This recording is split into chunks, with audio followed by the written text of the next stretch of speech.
Indore brilliant convention centre में हुई बैठक में मंत्री कैलाश विजयवर्गीय ने अफसरों को निशाने पर लिया। बैठक शुरू होने से पहले विजयवर्गीय ने पहले सीएम के जरिए अफसरों की खिंचाई की और फिर अफसरों को नसीहत दी। विजयवर्गीय ने सीएम से कहा कि अधिकारी अब तक आपके नाम से डराते थे, वहीं अब विजयवर्गीय के बयान पर सियासत शुरू हो गई है। निश्चित तौर पर कैलाश विजयवर्गीय जी भाजपा के वरिष्ठ नेता होने के साथ साथ इस शहर में जब भी कोई विकराल समस्या आई तो निश्चित रूप से वो खड़े हुए। उन्होंने पार्टी और पॉलिटिक्स नहीं देखी कि हम मैं पार्टी के खिलाफ बोल रहा हूँ या कर रहा हूँ। अगर इतने कद्दावर नेता की यह स्थिति है तो निश्चित रूप से भाजपा में गुटबाजी चरम सीमा पे है। और जब गुटबाजी होती है और एक दूसरे को मारने का खेल चालू होता है नेतागिरी में, तो निश्चित रूप से उसका असर विकास पे होता है, जिसका खामियाजा सीधे जनता को भुगतना पड़ता है। वो एक कहावत है ना, दूसरे की थाली में घी ज्यादा दिखाई देता है ना। अब इनकी थाली में इतना घी आ गया है 22-23 साल में, भ्रष्टाचार चरम सीमा पर।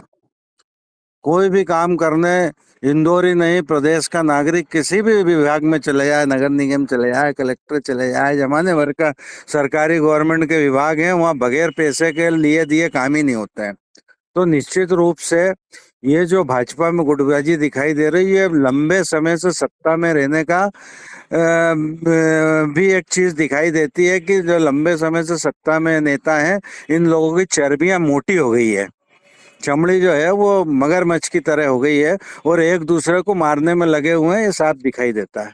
नहीं, जनता तो जनता कैसे साथ देगी इन परिस्थितियों में। आप बीआरटीएस बनाते हो, करोड़ों रुपए लगते हैं, है ना। बीआरटीएस तोड़ते हो, करोड़ों रुपए लगते हैं। जनता की जो गाड़ी कमाई का पैसा है, उसका इस तरीके से दुरुपयोग जनता कब तक सहन करेगी। एक समय आएगा जब जनता उठ के खड़ी होगी और ऐसे नेताओं को सबक सिखाएगी। देखो, जितना समय सीधे सीधे मेट्रो बनाने में लगता है, अंडरग्राउंड में कम से कम 4 से 5 साल अधिक लगेंगे। और अभी मेट्रो की क्या स्थिति है, ये किसी से भी छुपी हुई नहीं है। जहाँ मेट्रो चालू हुई है, नुकसान के अलावा कुछ भी नहीं है। तो आगे मेट्रो का क्या भविष्य है, मेट्रो चलती कि नहीं चलती, अभी तो इसी पे ही संशय है। मुझे लगता है कि कांग्रेस के पास केवल अब बातें करने की बातें रह गई है। वो शहर के विकास की तरफ, प्रदेश के विकास की तरफ कोई बात नहीं करते हैं। वो जो भी बात करते हैं केवल उनको गुटबाजी नजर आती है।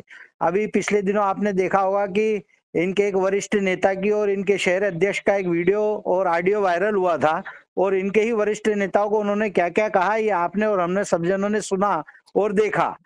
परंतु मुझे लगता है कांग्रेस को अपने आचरण के ऊपर ज्यादा ध्यान देना चाहिए और अगर मुद्दे की बात करना चाहिए तो विकास के मुद्दे पर बात करना चाहिए। भारतीय जनता पार्टी केवल विकास के मुद्दे की बात करती है और माननीय मुख्यमंत्री जी ने भी जो कल बैठक ली उसमें केवल मुद्दों की बात करी, विकास की बात करी।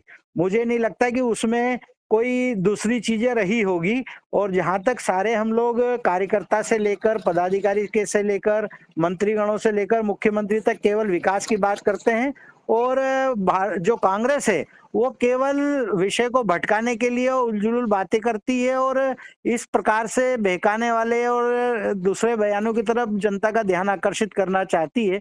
परंतु शहर की जनता, प्रदेश की जनता बहुत समझदार है और उसी का परिणाम है कि नगर निगम से लेकर केंद्र सरकार तक इनका सुपड़ा साफ हो चुका है।